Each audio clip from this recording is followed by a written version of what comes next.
भारत माता के महान सपूत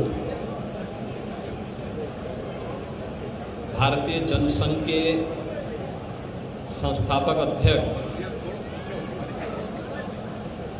डॉक्टर श्यामा प्रसाद मुखर्जी जी की पावन पुण्यतिथि है।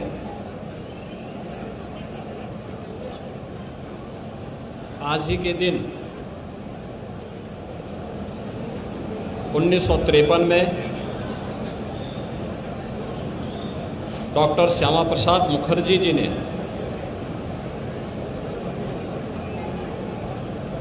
अखंड भारत के लिए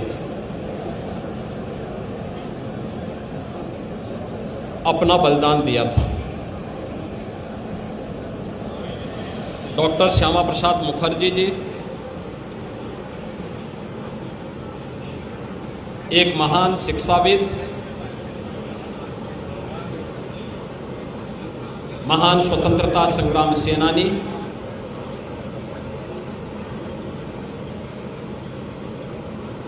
और एक भारत श्रेष्ठ भारत के स्वप्न दृष्टा थे।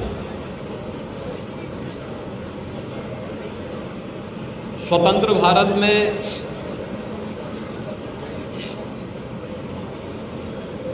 कैबिनेट मंत्री के रूप में उन्होंने देश को अपने विजनरी नेतृत्व से लाभान्वित करके देश की औद्योगिक नीति को तय करने में बड़ी भूमिका का निर्वहन किया था।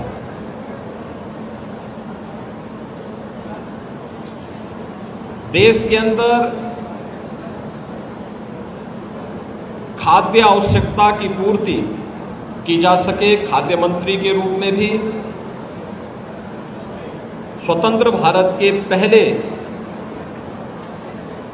मंत्री के रूप में उन्होंने एक बड़ी भूमिका का निर्वहन किया था। उन्होंने केंद्रीय कैबिनेट से पंडित नेहरू के नेतृत्व की सरकार के द्वारा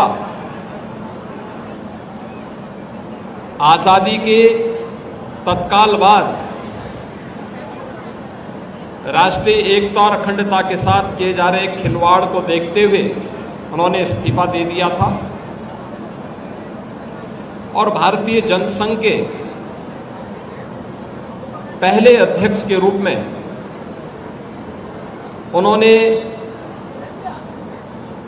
देश के अंदर एक नई राजनीतिक शुरुआत को आगे बढ़ाया था।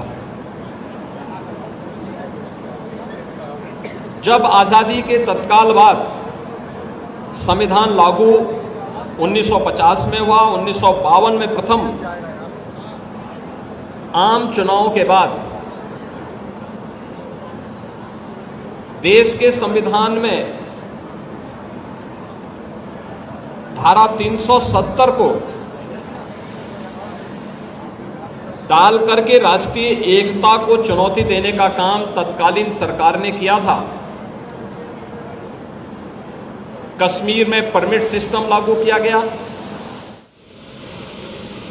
और देश की सुरक्षा के साथ राष्ट्रीय एकता और अखंडता को स्वयं सरकार में बैठे हुए लोग ही चुनौती देने लग गए थे। तब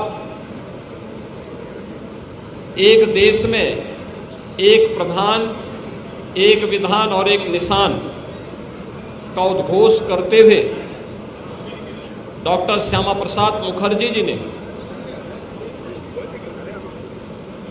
कश्मीर में प्रवेश किया था। उनको गिरफ्तार कर दिया गया। हिरासत में ही 23 जून 1953 को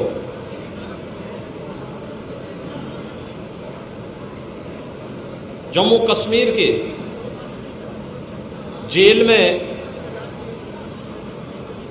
उनका बलिदान हुआ। डॉक्टर श्यामा प्रसाद मुखर्जी जी ने 1953 में जो सपना देखा था, एक भारत का, अखंड भारत का और सुरक्षित भारत का, उसे साकार होने में 65-66 वर्ष लगे। जब प्रधानमंत्री मोदी जी के नेतृत्व में 5 अगस्त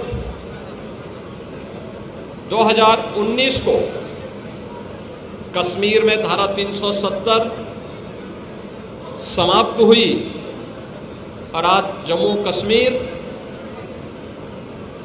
लोकतांत्रिक मूल्यों और आदर्शों के साथ भारत के संविधान की भावनाओं के अनुरूप एक भारत श्रेष्ठ भारत की इन परिकल्पनाओं को साकार कर रहा है। कश्मीर में धारा 370 का हटना